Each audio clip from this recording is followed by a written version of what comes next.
back, guys, to the Not Everything's Black and White podcast. We got a special opportunity. Mr. Scott Janney rhymes with Nanny, Fanny. Scott decided to come on, not Fonny, not to be confused with Fonny. Scott decided to come on. We got to actually meet Scott at an event. We went to a fundraiser for Bob Smith.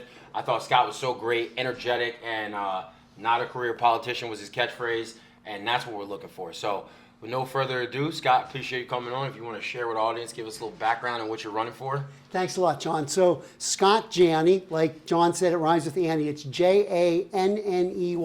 So you find it online, scottjanney.com. Mm-hmm. I'm running for Pennsylvania District 18. That's the entire city of Bethlehem, the entire city of Easton, and about 3/4 of Northampton County. Wow, that's incredible. Okay. That's a big space.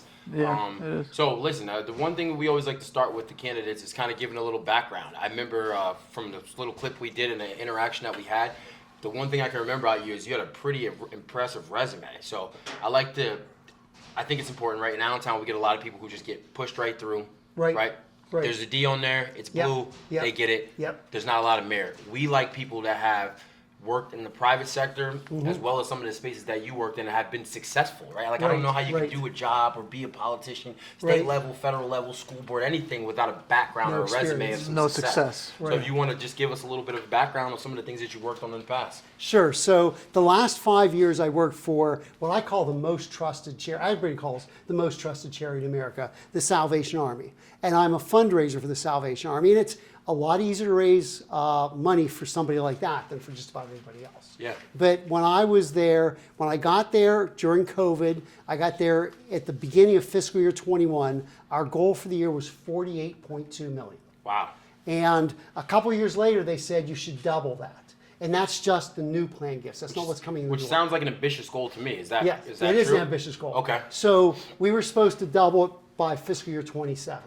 So last year was fiscal year 25. We raised $98.6 million. Wow. So it went from 48 to 99, 205% of what we were doing when I got there. Wow. That's phenomenal. That's really phenomenal. impressive. Yeah. And by the way, so that's the way I count numbers. I don't get into this too much, but I only count the new plan gifts. Yeah. The leader, the territorial commander, counts what the money actually does.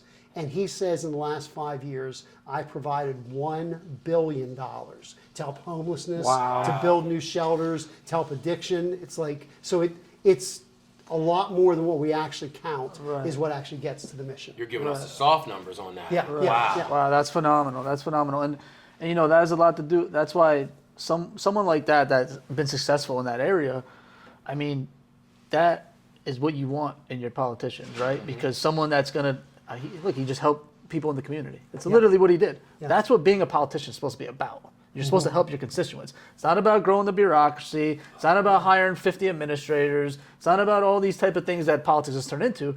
That's what politics is supposed to be, helping the people in your communities. So that's beautiful, honestly. Rocco, I want to pick up on something. You said it's not growing the bureaucracy. Yeah. So I'm raising over twice what I was brought in to raise. Mm-hmm. And I'm at 65% of my budget as far as spend. So I'm spending 35% less, raising twice as much. Right, that's, once again, and that's it. He's literally showing you how you should budget. Mm-hmm. So he's going to be doing things like that if he wins this election, right? You want someone in there that is responsible in those areas. You know, it's common sense to me. Over projection and spending less than budget, right? I think is like an oxymoron in politics right now. Yeah, exactly. It never happens. Like, where have you ever heard? Oh, we did this thing and it came in under our budget when it comes to government. Literally never. It's always, we need to spend this, we need to spend this, and everything gets worse. One time, little commercial, Bob Smith, who you interviewed, built a school. Oh, he actually just mentioned it. He literally just mentioned it. I'm sorry. First time I ever heard that. First time ever. We literally just mentioned. Yeah, it's so funny. Yeah. He actually just mentioned that. That's the only time I ever heard that. Yeah, and I actually said, I think I said like the same thing to him. I was like, I've never heard of that.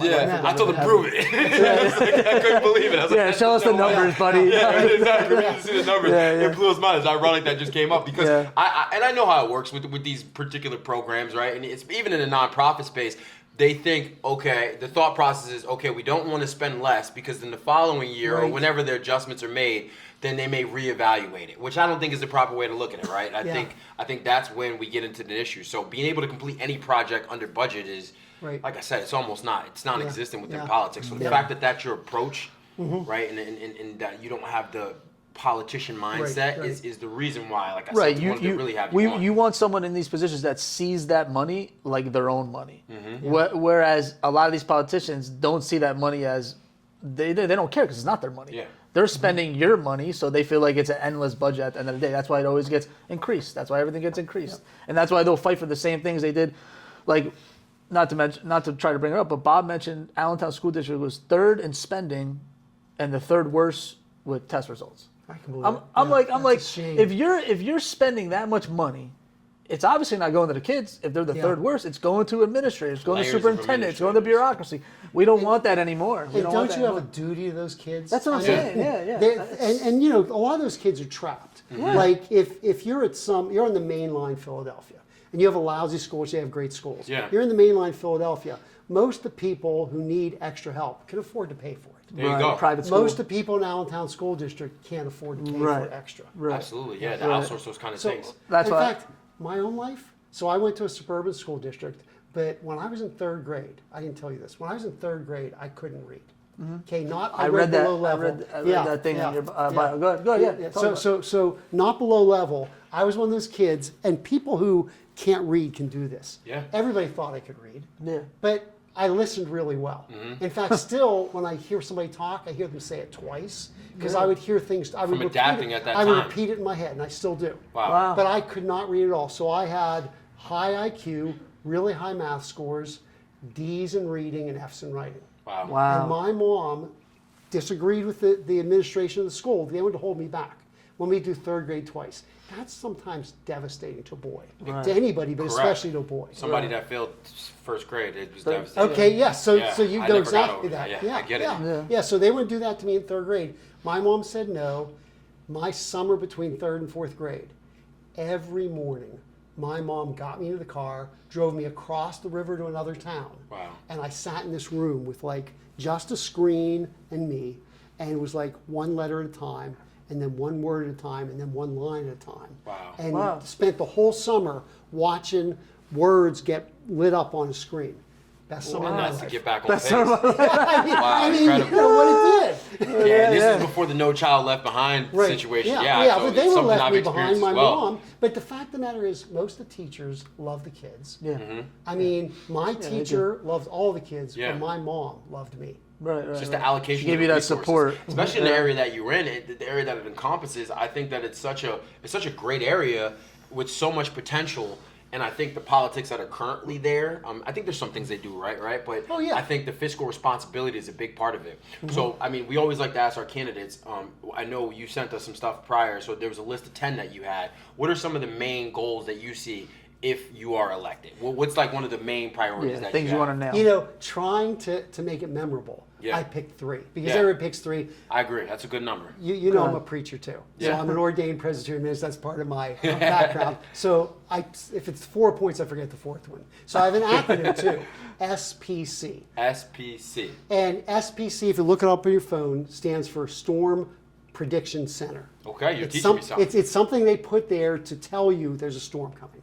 Nice. And the way America's going, the way Pennsylvania's going, we used to be like the state that was the keystone, which is the access into opportunity.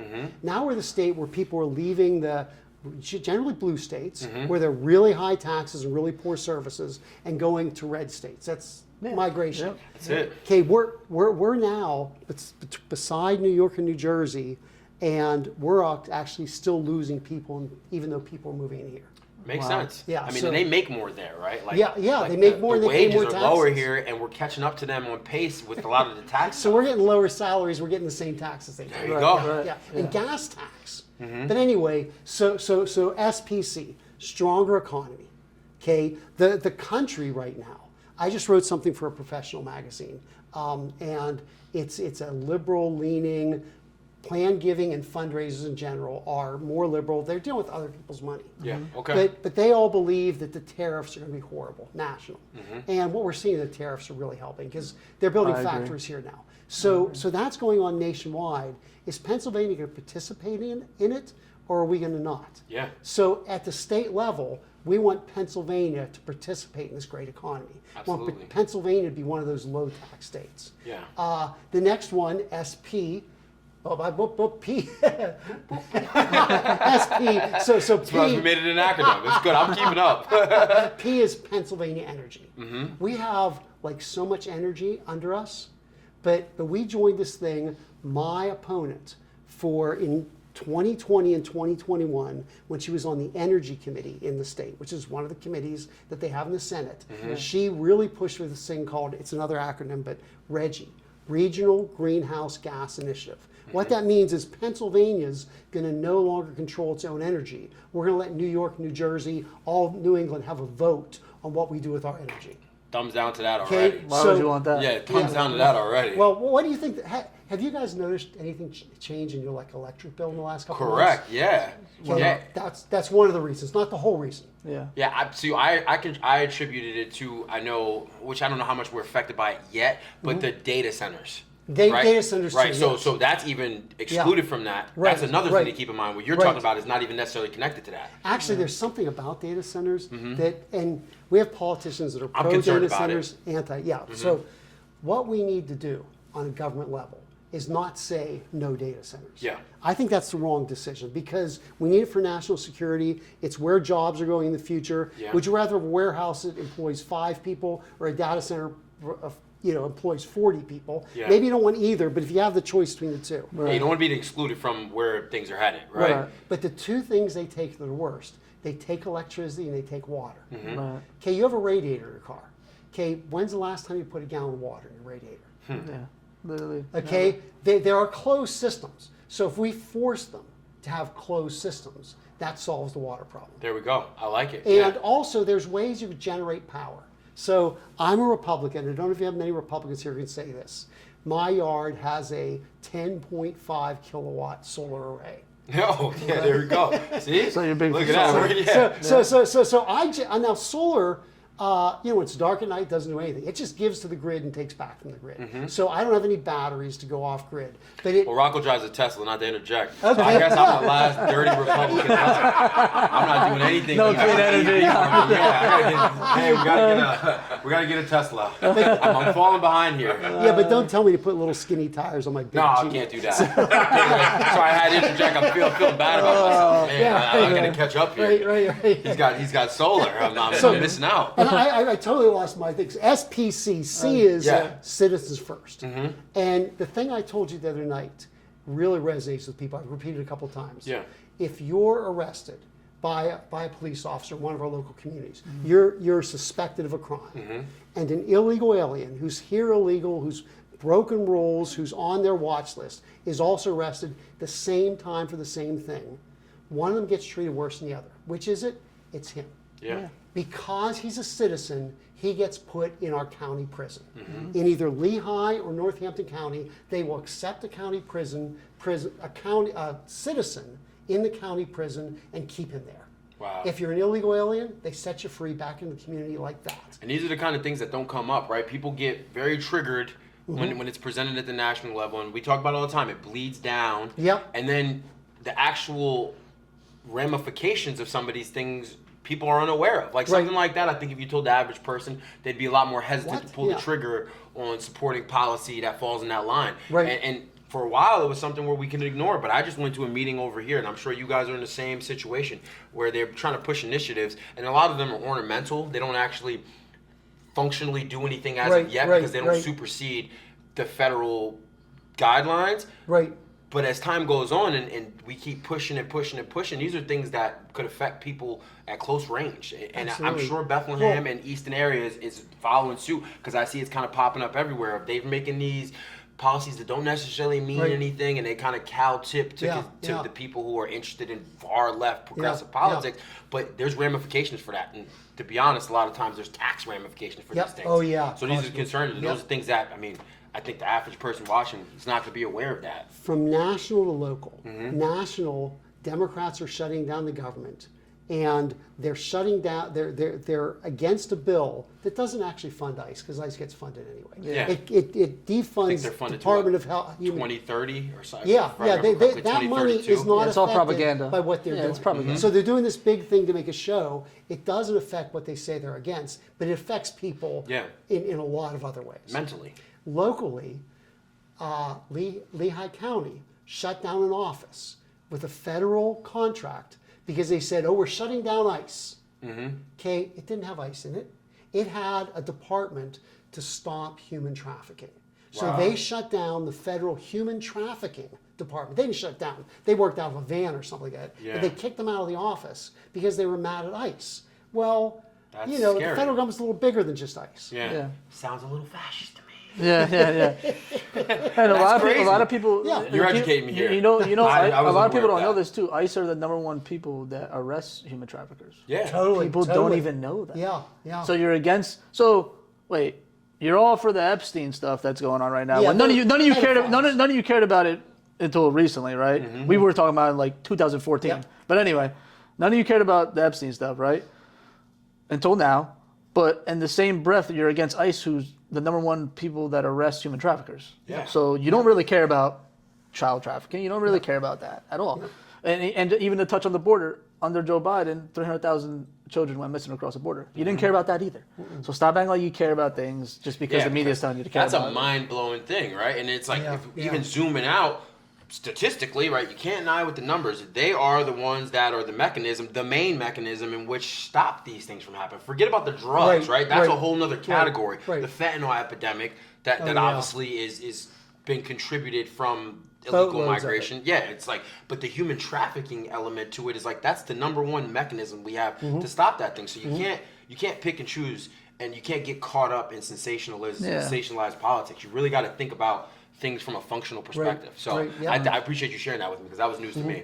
I saw the headline for it and I kind of just glazed by it because it was Right. written in a very left-leaning manner. Right. Oh, yeah. You know, so I want to.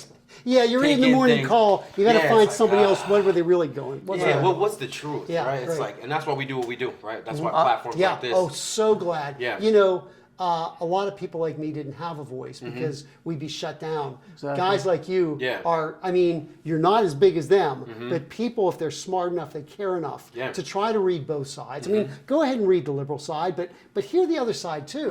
Yeah, of course. And yeah, We have a very open-ended audience. It's really grown, and I don't know. I mean, I'm sure some people hate watch, but nonetheless, they're watching. So we like to present it in a way. I'm conservative, but I started off Democrat. that's right. Right, it's like what we always say, everybody starts a Democrat so they have to pay taxes. Right, you get through college and you kind of real life hits you. But nonetheless, I have a lot of friends on the other side of the aisle that are very reasonable people. Yeah. Oh, totally. I Yeah. think that they're politicians in general. I mean, even at the local level, we have people like Siegel, and on you guys' side, Yep, there's some right. pretty far out there candidates that a lot of times don't have the background to really stand on to be able to actually make anything change. But we like to present you the information and allow you the opportunity. We don't agree Right. everything with Yeah, with what conservatives do either, right? There's some Yeah. things that we're going to disagree with, but we like Yeah. to offer the information and allow you to make the decision. Absolutely. Yeah, the podcast is not everything's black and white. It's the name is. I mean, it's the name. Like, not everything's black and white, right? There's two Right. sides to everything.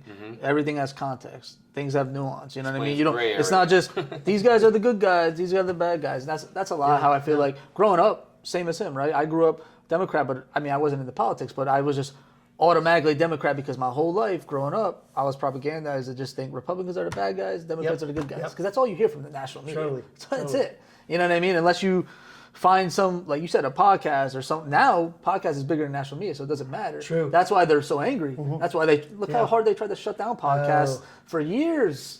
For years, you know what I mean? Because they hated it. They hated that the other side was getting a voice, and they hated that people were listening to it. Yep. So, Well, wait yeah. a second. I got to say something. So, you were a Democrat. You were a Democrat. Started off, yeah. First time I voted for president, I voted for a Democrat. Yeah. All right, So look at that. it was Winston Churchill said, if a young man isn't a liberal, and that was their thing, he doesn't have a heart. Yeah. If an old man isn't a conservative, he doesn't have a brain. Wow. Yeah. So That's a great quote. Yeah.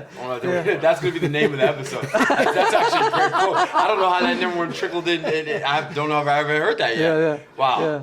That is Yeah. that kind of frames it. Yeah, and I think it's like the great thing I like about you, and I would say Bob too as well. As I said, the candidates that we have on right now, it's people that I only have people on that I think that I really enjoy their message. I mean that's important to me too, and we want to have people on from both sides. But I really enjoyed my conversation with you, and I think it's awesome. Like, you got a conservative candidate. I would consider you a moderate just based Right. off your resume and the things I look through. But I think it's awesome that you work in a nonprofit space, Right. Yeah. right? It's like Yeah. that- I mean, I'm I helping. know within that space you're working with a lot of people that disagree with you politically. right. Oh, Right, well, the mainline media wants Yeah. to paint me as he's a Republican. He hates people who don't have stuff.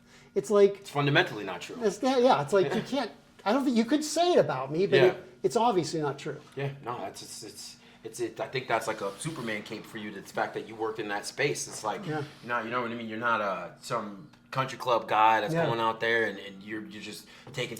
The fact that you work in that space, I think it takes a certain type of person to work within that space and be able to grow it right in the manner that you have. So I mean, that's admirable. So I wanted. That's for me personally. Thank you. Thank I you. really liked that when I read your bio. I was like, wow, that's interesting. I know it's tough work. we talked about you know, school before, and you obviously not being able to read when you were younger. Are you for school? I'm assuming you're for school choice. Would you be for school choice? So the story is, the administration had its idea what they could do, and that's for like all these kids. They had thousands of kids. They were trying to do, assuming they weren't just trying in there for the money, they were trying to do the best for all the kids. But my mom knew me, my dad knew me. My teacher liked all the kids. My mom loved me. All right. So who should have the choice about what I do? Yeah. Your My parents. mom. Yeah, we support school choice. Yeah. And, we're and big on my, school my choice. parents, I mean, my dad worked in a factory. He was an international typographical union. By the way, that little thing there is the ITU bug. Whoa. Union made. Super Okay. cool. We're gonna have to do a little close-up zoom and bring it up at them so we can see it. That's for my dad. That's awesome. I was a United Steelworker working through college. Wow. So we had enough money, and I don't even know who paid for that school. Yeah. But my mom spent her own gas. Some people, single mom, 4 kids, working 2 jobs. She didn't have the time to do that. She works all year round, and she should have the choice to direct some of the money that we earmark for her 4 kids to go a different way. Absolutely. I agree. And I'm not anti-public education, but I'm pro parental choice. Right. I'm not toward the anti-public kids. education either, but when you have school systems that have continuously failed children and they still have a huge budget and they're not allocating it to the children, why would they continue to give them money? Right, It should be the right, parents' choice yeah. to take that money away unless you do better. Right. So I'm going to take this and go, just like we do with anything in life, like a business, right? If you're not producing for me, or if you're not doing something for me, and I'm spending my money, why would I continue to go to you? It's like we get trapped. They trap the kids in these public schools, and I just don't think it's right. I think you should be able to take your money and choose where you go to school. And I feel like, I bet you if you explain that to most people, they would agree with it. But for some reason, they've been told like school choice, no, it's not good. It's funny. So teachers are some of the best people in the world. Yeah. I agree mean, with that. I have a 21-year-old son, just graduated from, by the way, college. He graduated from the community college. Yeah. Hey, me too. It's like We gotta love our colleges associates, cost you fellas. like tens, hundreds of thousands of dollars a year. Some of them. Community colleges they're not cheap to most people. They seem cheap to me. And he got a really good education. Absolutely. It was like another car payment, and then it's done. Yeah. There's no bill. It's paid off. You're not strapped down with a mortgage payment, essentially. Right, yeah, For the oh, next yeah, 25, because- 30 years. And I hear that the benefit of going to college now is flipping. I just read an article about that the other day. That it was if you went to college, you made this much over your life. You didn't, you made this much, and that Now it's gap is evening coming. out. If It's you're evening out if you're an because- electrician or a plumber, I mean Exactly. I remember years ago. If you go to, I bet you if you, my bad. Go No, ahead. no. I bet you if you looked at, see, that's also like a flawed statistic to me, because I bet you if you just compare trade school people compared to people who went to college, I bet you if trade you took schools them by up. themselves, Just it might be them, higher. just Yeah, them too. yeah, yeah. I bet you it's higher. I bet Yeah. you trade school is higher. I would Yeah. almost like guarantee it. I never looked at the numbers, but like just seeing it visually from people that I know that went to trade school and people that I know that are in the trades, they seem like they're doing pretty well. A lot of them are. Compared The to number people that that went to was always- college for And some. there are people who are looking for those people. Exactly, Yes, because they're absolutely. limited. They're Yeah, limited yeah. because it was always pushed on us as kids, especially like my generation. It was like, if you don't go to college, too. you can't do anything. Yeah. College is everything. I was kind of more the beginning. of that, but you were in the yeah. middle, Like if you don't go to college, you're going to amount to nothing. So it was like pushed on these kids, and then I look at like a lot of the people that are my peers that are the same age as me, and I'm like, these kids went to college for how long? And they're like And still the not bubbles- really that bubbles don't go successful. away. And then I see Unforgivable. people that How went to mad trade must school. they be? Yeah, In fact, they you got. know, It was were kind of like a promised. propaganda. You got Yeah, promised. yeah. Oh, this is the American dream. You go to college, you're Right, gonna get a good right. job. You know what I mean? I don't fault them or anything, but I'm No, saying like it's what they're told. Yeah, exactly. Yeah. Exactly. And so their parents have a house. They have a second mortgage to get them through education, Right. and they come out with $80,000 or $100,000 in debt. Yeah. And then they get a job for like $5,000 more than you make out of high school. Like, Exactly. How's that work? Years ago, the rule of thumb is, I remember, I mean, it could have been one of those propaganda campaigns, but I will never forget it because I was told this by my administrator when I was sitting down with my counselor to figure out what I wanted to do. But there was always said that people who went to college over the course of a lifetime made $1 million more than those who did not. Okay. So that was always like the rule of thumb. And yeah, I mean, but that just trickles down to another thing of a topic that we talked about prior. You're pushing these kids through, right? You're promising them one thing, but then you're flooding the job market with I mean, illegal immigration, with all different kind of immigration policies. and then also you're that printing flood the job market, then undercut their wages. Also, you're printing money that causes inflation, and then Correct. The kids will feel hopeless. So it's just a big So the circle. kids feel hopeless. They're like, "What am I even going to college for?" Well, you know what I mean. It's just it's a whole trickle down effect. I mean, we touched on it with Bob, but like, what I was saying was when the taxes are high, people feel hopeless because they feel like they get no break, right? So when you're taxing people to oblivion, and then that trickles down to me about crime. People feel hopeless; they'll commit more crimes. Right. That trickles down to what jobs they even may pursue. They might even try to pursue a job that's kind of out of their range, and then they lose opportunity for another job. Like it's all a trickle down effect with everything. When you need the money, Yeah.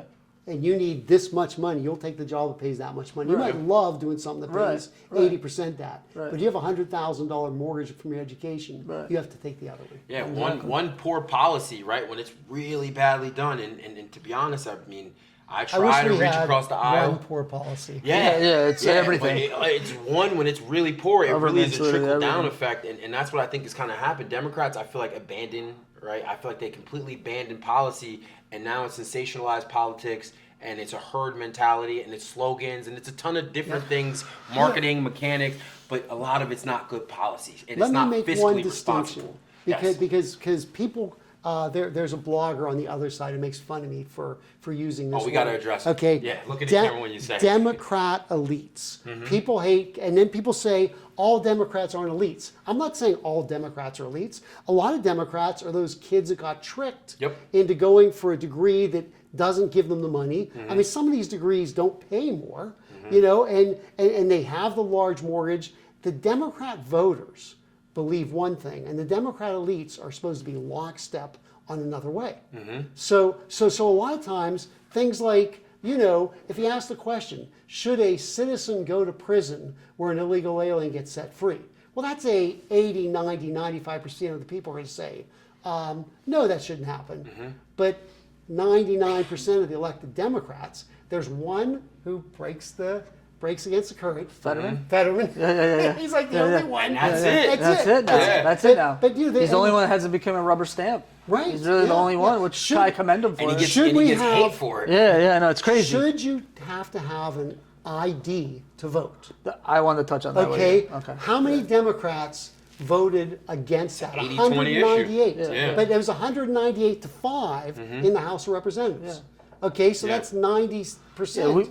Yeah, Sorry for jumping No, you're good. No, it's a great issue to We bring touched up. on this because if you can't pass a bill where 80% of the constituents in the entire country agree on it, Yep. you shouldn't. Everyone in government should get out. Yeah. Like that's something that you're not working for the people, obviously. If 80% of the people in the country agree with this law, it should be a damn law. That's it. Yeah. And it intertwines with this too. Obviously, election integrity, which you could talk about, but also I know you talked about fair, regulated immigration. I think it intertwines for the Democrats, right? Because there's no other rhyme or reason why they wouldn't want voter ID. Unless it's too cheap. makes sense. Give me Unless it's another- too well, cheap. the answer they say And another is reason that- why they wouldn't wait. want illegals to be deported, right? Right, So right. they intertwine with each other, those two things. The voter ID and the mass migration, right? So And not wanting people let deported. me say the reason they get for not having voter ID. Black people can't afford to get voter ID. Which is crazy. That's the most racist. racist shit It's ever. so racist. Yeah. Totally racist. It's the most So racist shit racist. ever. Yeah, it's yeah. framed in such a way And where now they're saying Now they're saying moms, right? Oh, if you changed your Yeah, name. if you got remarried, you can't get a voter ID. So, you so can't have now, a driver's so license. now you're calling a woman stupid. They can't Yep. figure out how to Women get and ID. blacks are stupid. And you're, exactly, that's literally what you're Exactly. doing. That's literally what they're doing. And it's like it's so Could you ironic imagine to if me the- because could it's you the ima- most racist expectation ever. Like, Could you imagine if a Republican said that imagine though? that? Oh But my seriously, God, yeah, it would be headlines. it would be the most craziest thing CNN ever. would run My the story for favorite a Joe month. Biden- He would be a Nazi forever. You ain't black. My favorite Joe Biden quote, okay?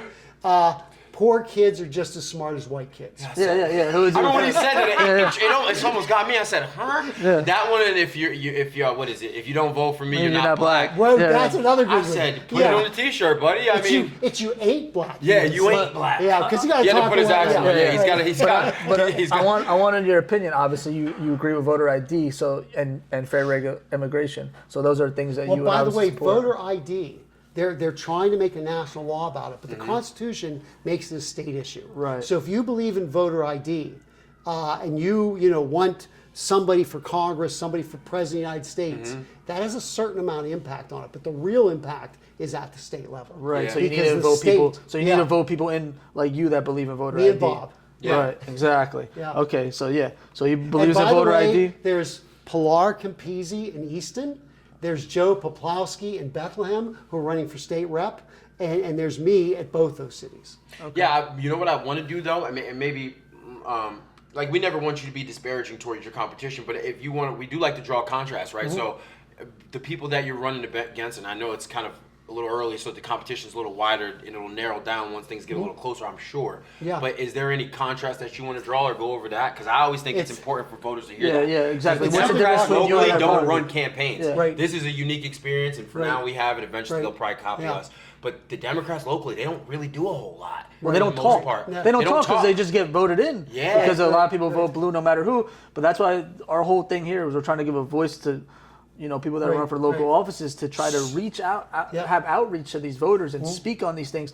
Because I feel like if you take the politics aside, if you take the R and the D Right. away from what you're saying, I don't see how people wouldn't vote for you. Right, Compared right. to, I don't know what your opponent believes. Well, let me tell Go you. ahead, my tell me. opinion. You can tell Yeah, me. So let's- first of all, your audience, I saw demographics as a younger audience. Yeah. So what percentage of your audience was alive when my opponent was first elected in 1998?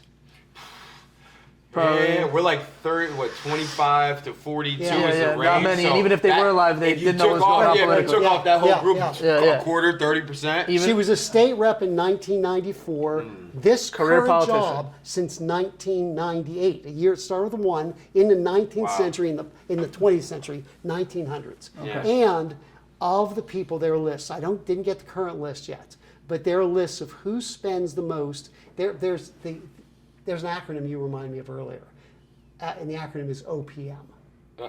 Other people's money.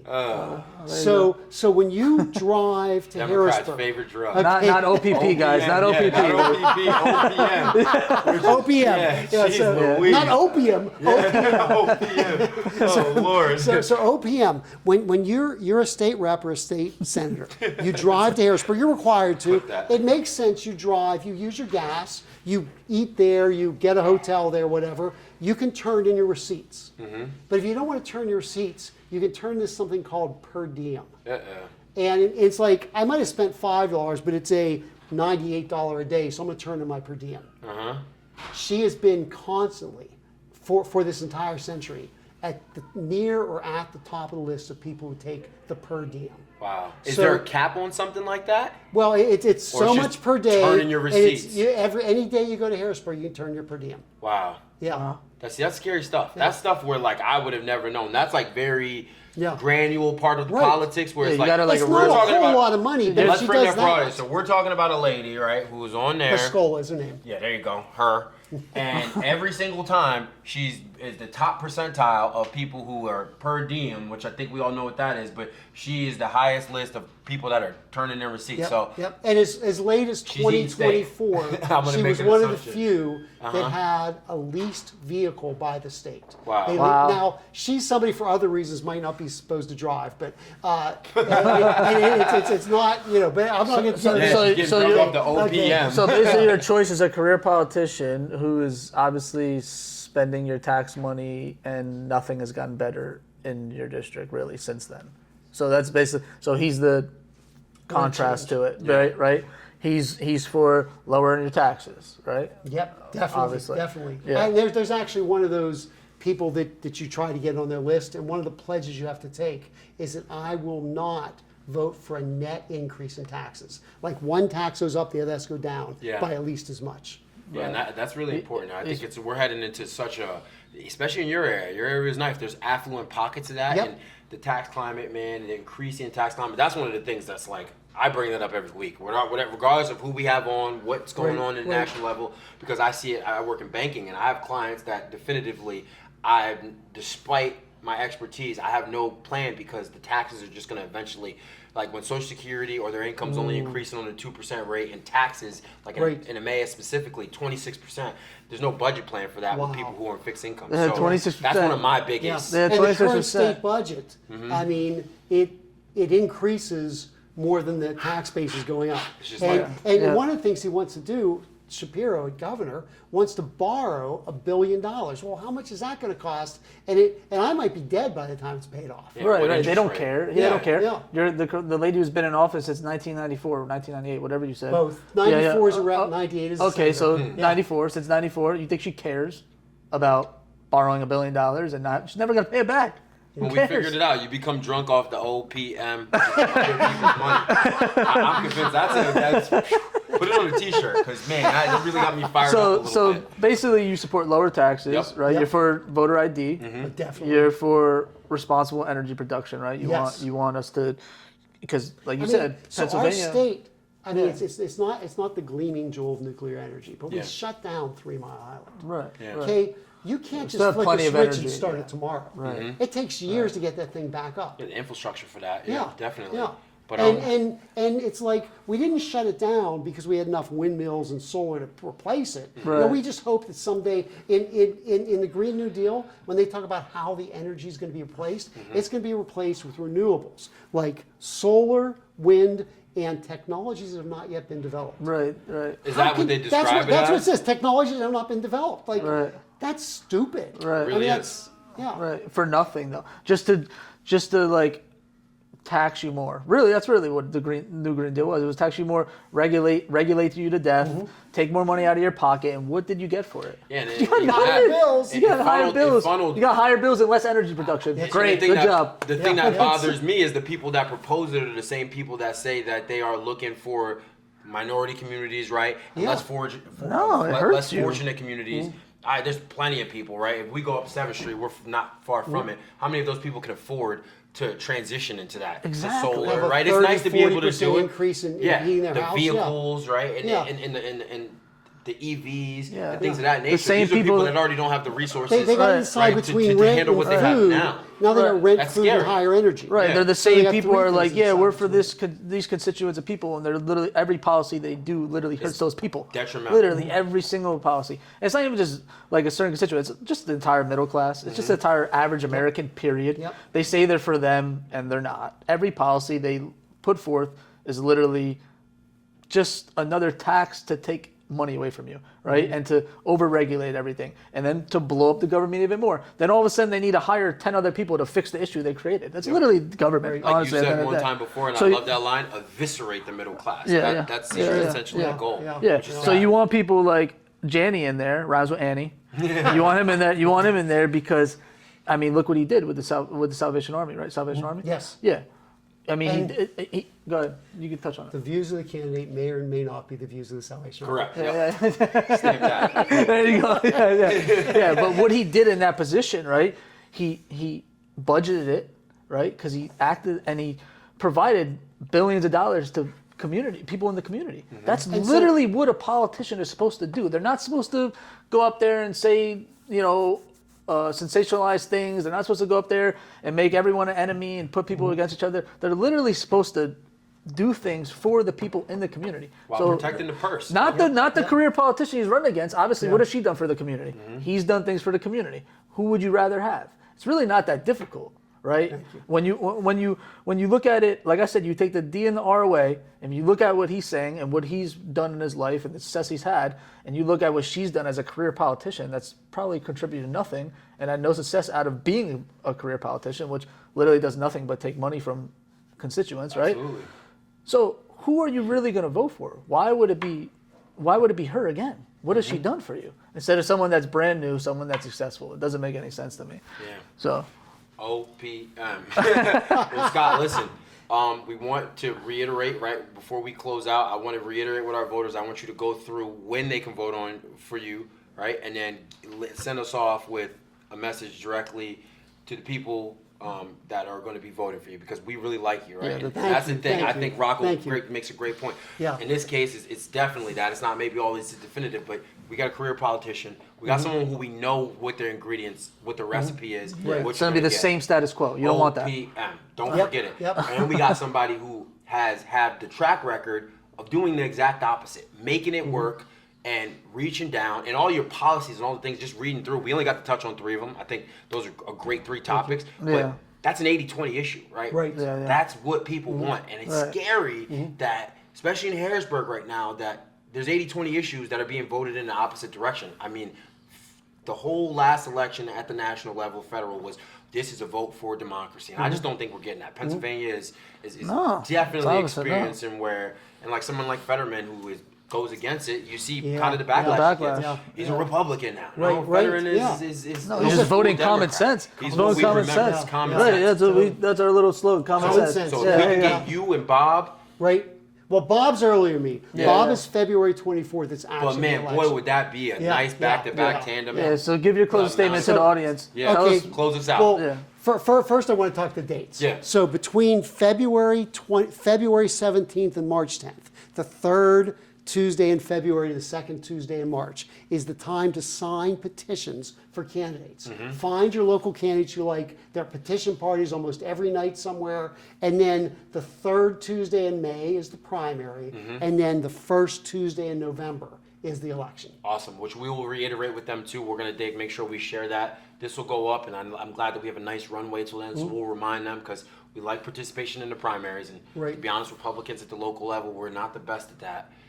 Things are turning around though. The participation in the last election, people Yep. are getting there. People are getting Yep. more involved, and I think people are realizing how important these local elections are. I mean, Rocco says it all the time. It's the most important. It's the things Yes, that affect yes. you. Affect your at close day-to-day. range. So Yeah. we're going to make sure to remind them and close us out with Sure. your final statement. Sure. So please go to scottjanney.com. That's where you find all the social media. I'll have a link from you guys every time you put one Absolutely. up. And so it's Scott Janney. I'm not a career politician. I'm a lifelong Pennsylvanian. I love Pennsylvania, love America. And the 3 issues are SPC, stronger economy, Pennsylvania energy, and citizens first. Bam. Bam, great. Thank you. Woo!